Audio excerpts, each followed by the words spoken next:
ఉన్న బంగారాన్ని విడిపించి ఆ రోజు ఆన్లైన్ రేటుకే మేము కొంటాం. Sharma gold company.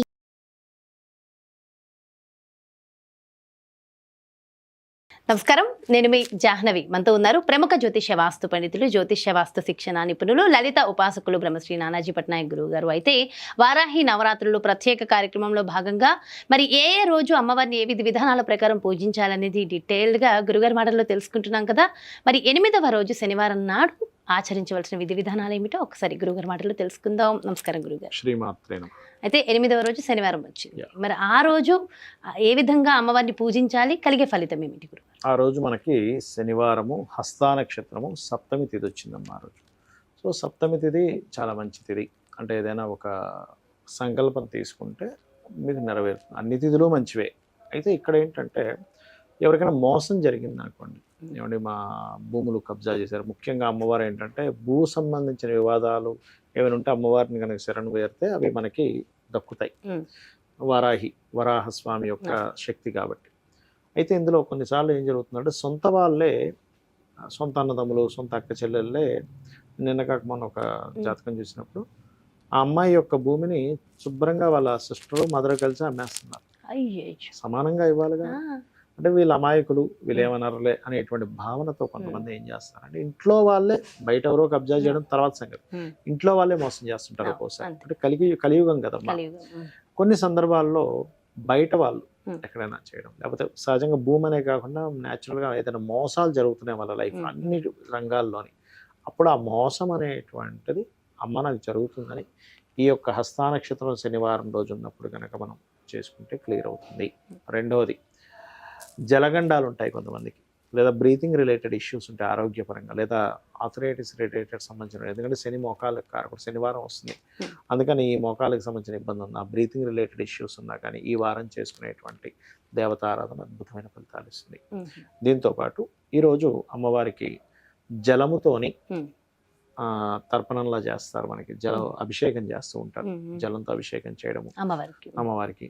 లేదు ఒక్కొక్కసారి ఏమవుతుందంటే అయ్యో నా దగ్గర విగ్రహం లేదండి అన్నప్పుడు చాలా సింపుల్ గా ఏం లేదు, దానికి ఒక పసుపు కొమ్ము అందులో పెట్టి దాని మీద అమ్మవారిగా భావిస్తూ దాని మీద చేయొచ్చు, తప్పేం లేదు.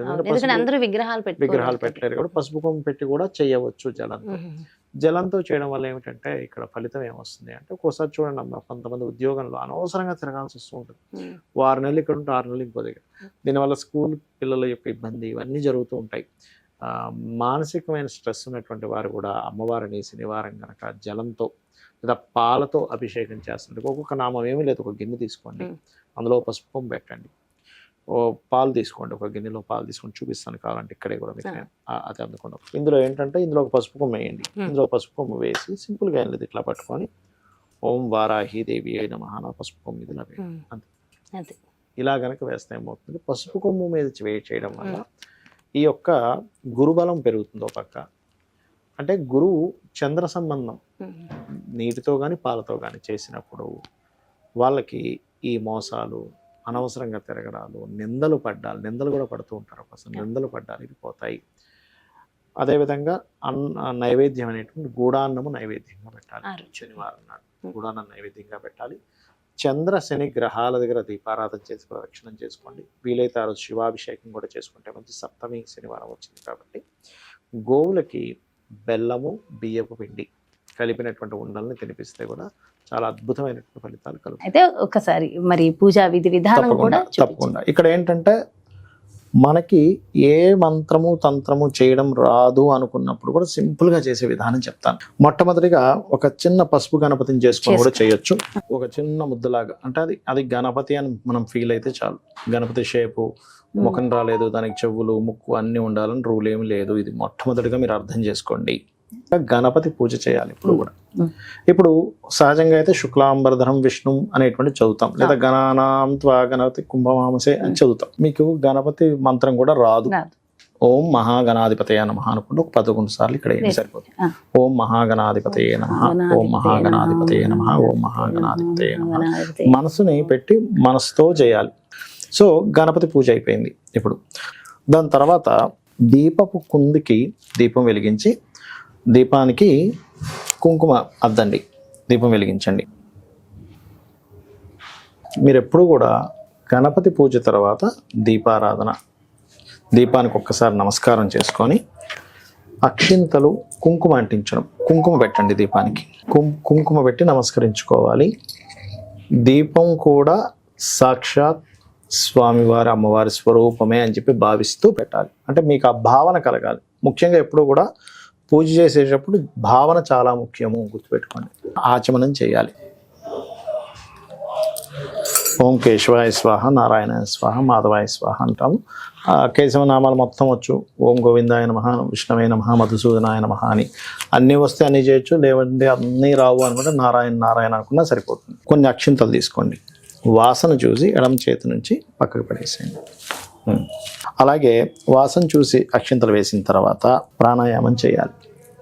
ఇలా ముందు ఎడమ ముక్కు నుంచి తీసుకొని, కొంతమంది ముక్కు నుంచి కూడా తీసుకుంటారు, బ్లాక్ చేసి మళ్ళీ వదనం ప్రాణాయామం చేయాలి. ఎందుకు ప్రాణాయామం చేస్తామంటే మనకి నెగిటివ్ ఎనర్జీ అనేటువంటిది ఇంకా ఏదైనా లోపల ఉన్నా కూడా మనం పూజ చేస్తున్నప్పుడు ఎక్కడ ఏ ఆటంకం కలగకుండా ఉండడానికి. అలాగే ఇది అయిన తర్వాత సంకల్పం చెప్పుకోవాలి. సంకల్పం అంటే అందరికి మంత్రోత్సంగా రాదు. అమ్మా నేను నీకు పూజ చేస్తున్నాను, నాకు ఇప్పుడు ఉన్నటువంటి ఇబ్బంది ఇది ఉంది, మీ గోత్రము నామము చెప్పుకొని. ఇప్పుడు మీకు గోత్రం నామం తెలిసిన వాళ్ళు ఉంటారు, గోత్ర నామం తెలియని వాళ్ళు కూడా ఉంటారు కొంతమంది. గోత్రం తెలుసు, నామం తెలుసు, నక్షత్రం తెలుసు అనుకోండి, అవి చెప్పుకొని అమ్మ నేను నీకు భక్తి శ్రద్ధలతో నేను నీకు ఈ 9 రోజులు పూజ చేస్తాను, నా మనసు పెట్టి నా శక్తి కొలది నీకు పూజ చేస్తాను, నాకు పలానా సమస్యలు ఉన్నాయి, అప్పులుంటే అప్పులు బాధలు, అనారోగ్యం ఉంటే అనారోగ్యం, ఏముందో చెప్పుకోండి అమ్మవారు. చెప్పుకొని అక్షింతలు అక్కడ వేయండి. దీని తర్వాత గంటానాథం తీసుకోండి.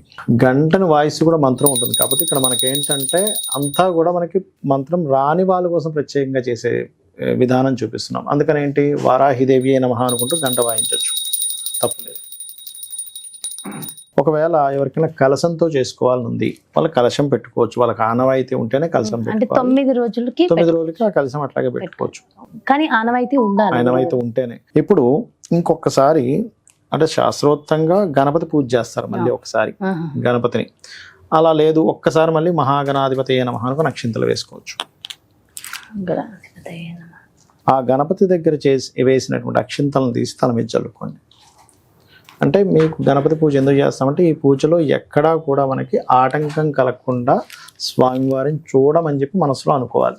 అంటే ప్రాణ ప్రతిష్ఠ అంటారు. వరాహి తల్లి నాకు ఆ మంత్రాలు తంత్రాలు ఏమి తెలియవు కాబట్టి నువ్వు ఇక్కడికి వచ్చి ఉంటున్నావు, నువ్వు ఉంటున్నావు అని భావిస్తున్నాను అని మనస్ఫూర్తిగా అనుకొని వేయండి.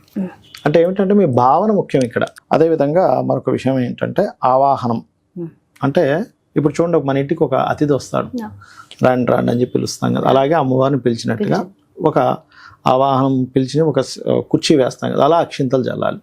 ఆవాహనం, స్వామి అమ్మ నేను నీకు ఆవాహనం పలుకుతున్నాను.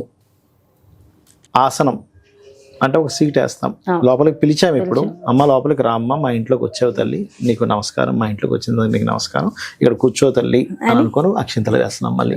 దాని తర్వాత పాఠ్యం సమర్పయామి అంటారు మనకు పూజలో. అంటే ఏమిటి, అమ్మవారికి కూడా ఏంటంటే కాళ్ళు కడుగుతున్నాం అనే భావంతో నీట్గా ఉంది ఈ నీరు. అది ఆచమనం చేసిన వాటర్ కాకుండా సపరేట్ వాటర్ తీసుకోవాలి. ఇప్పుడు అందుకే 2 కలశాలు పెట్టమన్నారు. అంటే ఏంటి, ఇలా చూపించి పక్కన ఇంకో గిన్నెలో వేస్తారు, ఇలా చూపించి ఆ గిన్నెలో వేసేసేయండి. అంటే కాళ్ళు కడిగినట్టుగా అనమాట. కాళ్ళు కడుగుతున్నాను తల్లి, నీ యొక్క పాదాలు కడుగుతున్నాను. అదేవిధంగా స్నానం కూడా చేయించినట్టుగా, స్నానం చేయించినట్టుగా. దాని తర్వాత మనం ఏం చేస్తాం, వస్త్రం ఇస్తున్నాం అమ్మవారికి. అంటే మన ఇంటికి వచ్చిన అమ్మవారికి ఇవన్నీ చేస్తున్నాం, ఒక గెస్ట్ లాగా వచ్చిందని ఫీల్ అయ్యి. యజ్ఞోపవీతము అంటారు. అంటే యజ్ఞోపవీతాన్ని కూడా ఇస్తారు అమ్మవారికి. యజ్ఞోపవీతం అని దూదితో ఇస్తాం, మళ్ళీ దూదిని ఇవ్వడమే. ఇప్పుడు ఏం చేయాలంటే నెక్స్ట్ గంధము తీసుకోండి. ఎందుకంటే అమ్మవారికి ప్రత్యేకంగా గంధంతో చేయాలి పూజ. వరాహి అమ్మవారి అష్టోత్తరాలతో, లేదంటే ఓం వరాహిదేవి నమః, ఓం వరాహిదేవి నమః. గంధం పూజ అయిపోయింది. దాని తర్వాత పుష్పం తీసుకోవాలి. పుష్పాలు తీసుకొని అష్టోత్తరం వస్తే పుష్పాలు, లేదా ఓం వరాహిదేవి నమః అనుకుంటే పుష్పాలతో పూజ చేయాలి. వారాహి స్తుతి లేదా అష్టోత్తరాలు చేసుకునే వాళ్ళు అష్టోత్తరం చేసుకోవచ్చు, వస్తే కనుక. లేదంటే ఓం వరాహిదేవి నమః అనుకుంటూ చేసుకోవచ్చు. దాని తర్వాత ధూపం చాలా ప్రీతి అమ్మవారికి, ధూపాన్ని చూపించండి. దాని తర్వాత దీపాన్ని చూపించండి. దీపాన్ని ఒకసారి ఇలా చూపించండి. అమ్మా నీకు దీపాన్ని చూపిస్తున్నాను అనేటువంటి భావన ముఖ్యమండి. ఇక్కడ ఎప్పుడైనా సరే దీపాన్ని చూపించండి. అదేవిధంగా నైవేద్యం ఎప్పుడు కూడా అరటిపళ్ళు ఇలా ఉంటాయి కదా, ఈ అరటిపండు ఒలవాలి ఎప్పుడు కూడా. మనం చాలామంది ఏం చేస్తారు, అలా పెట్టేస్తారు. అలా ఒలిచి దీనికి నీరుని ఇలా చూపించి మీరు ఇలా చూపించవచ్చు. అమ్మా నీకు ఇస్తున్నాను. తాంబూలం ఒక ఆకు ఒక్క తీసుకొని తాంబూలాన్ని పెట్టాలి. మీరు తాంబూల సమర్పయామి అనుకోవచ్చు. తాంబూల సమర్పయామి అని మనస్ఫూర్తిగా తాంబూలం ఇచ్చిన తర్వాత మీరు కర్పూరం హారతి ఇవ్వండి. ఇప్పుడు కూడా ఆ వాటర్ ఇవ్వండి. అది ఎప్పుడు కూడా ఇలాగా తిప్పాలన్నమాట. దీనికి ఇలా ఓకే వేసి చూపించాలి. దాని తర్వాత మంత్రపుష్పం చదువుతారు. అండ్ అక్షింతలు అంటే పుష్పాలు, కొన్ని అక్షింతలు తీసుకొని ఆత్మ ప్రదక్షిణం చేసుకున్నట్టుగా చేసుకొని అమ్మవారి దగ్గర వదిలేసేయడమే. క్షమాపణ, అమ్మ నా వల్ల ఏదైనా తప్పు జరిగితే క్షమించు అని చెప్పి అనుకుంటే సరిపోతుంది. పూజలో నాకు ఏదైనా తెలియకో ఏదైనా తప్పు జరిగింది క్షమించు. అప్పుడు ఏమవుతుందంటే మీరు చేసిన పూజలో ఎక్కడైనా మీకు తెలియకుండా ఏదైనా ఫాల్ట్ జరిగింది, అమ్మ క్షమిస్తుంది. ఇది పూజా విధానం. సో పూజా విధి విధానాలు కూడా చూసేసి ఫాలో అవ్వచ్చు. Thank you so much Guruji. శ్రీమాత్రే నమః. చూసారు కదండి, మరి ఇది 8వ రోజు శనివారం నాడు అమ్మవారిని ఆరాధించవలసిన విధి విధానము, మనకు కలిగే ఫలితము. మరో ప్రత్యేకమైన కార్యక్రమంతో మళ్ళీ మీ ముందుకు వచ్చేస్తాను. నమస్కారం. సుమన్ టీవీలో మీ పర్సనల్ అండ్ బిజినెస్ ప్రమోషన్స్ కోసం కింది నెంబర్కి కాంటాక్ట్ చేయండి.